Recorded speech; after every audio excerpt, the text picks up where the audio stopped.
What's up mga kapamilya? We're your former Voice Teens artists. I'm Jeremy G. At ako naman si Lorraine Galvez. At bumiyahe kami dito sa Lucena City, Quezon Province para samahan ang isang teen artist sa kanyang journey dito sa The Voice Teens. Aha, masasakyan kaya natin ang trip niya? Kilalanin natin siya. Hi, ako po si Cards Espanyo. I'm 16 years old at nakatira po ako sa Lucena City, Quezon Province. Ang mama ko po ay housewife po. Tapos si papa naman po ay tricycle driver din po. Tapos 7 po kaming magkakapatid.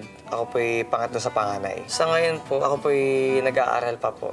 Grade 11 student. Pag galing po ako sa school, 3:00 po kasi yung uwian po namin. Mga 4 o'clock, pupunta na po akong bayan para mamasada po. Yung pagta-tricycle po naman niya, talagang tinuruan ko po naman siya. Para rin kahit papaano po, meron po bang pandagdag pong pambaon niya kinabukasan po bago pumasok. Grabe, ang sipag naman talaga ni Cards, no? Kaya Cards, saludo kami sa'yo. At ngayon naman, hatiran namin siya ng masayang balita. Ito na nga akala niya, yung kukuhanan lang na video sa kanya ay para lang sa screen process ng The Voice Teens. Pero di niya alam, may bonggang i-reveal kami para sa kanya. Ano bang hinihintay natin? Sakay na!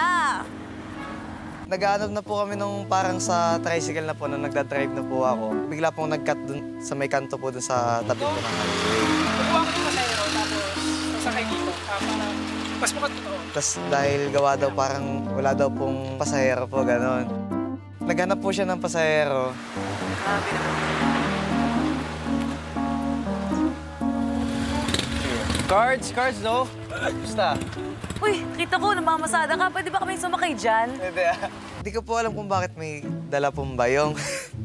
Tapos parang yun na lang daw po ibabayad kasi wala nga daw pong dalang pamasahe. Ito yung tunay na ibibigay namin sa'yo. Ayan. Guards! Uy!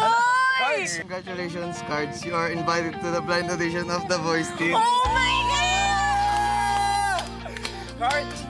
Anong pakiramdam do na invited ka na sa blind auditions ng The Voice Teens? Hindi ko alam, naiyak. Cards, galingan mo nga kasi kami ni Lorraine dumaan din kami sa journey na yan. Support kami sa'yo. Kaya sumakay na tayo, pupunta na tayong studio. Halika galing na, dito. sasakay na tayo. Sakay na tayo dito. Dito ako sa likod. Doon ka? Oo, Okay, dito ako, eh, Cards. Kasi nagpo-cross legs ako eh. Oo, dito na ako.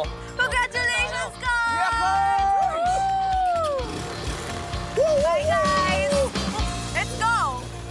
Nung pagbalik galing shoot, sinabi ko po agad kaila mama at papa ko.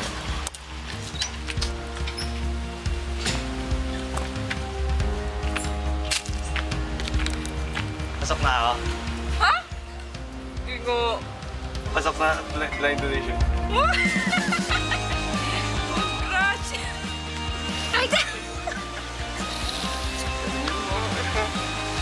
Tama mo, naghirapan noon. Pagpatuloy mo pa, galingan mo na. Ako. Salamat po. Ay. Salamat.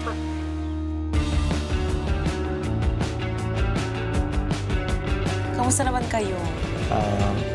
Okay naman, masaya, tapos kinakabahan. Ay, kinakabahan. Bro, huwag kang kabahan. Ang ayos ng itsura mo ngayon. Diba? Diba? Minachi-machi nyo kami, no? Binanggit mo pa, Lorraine.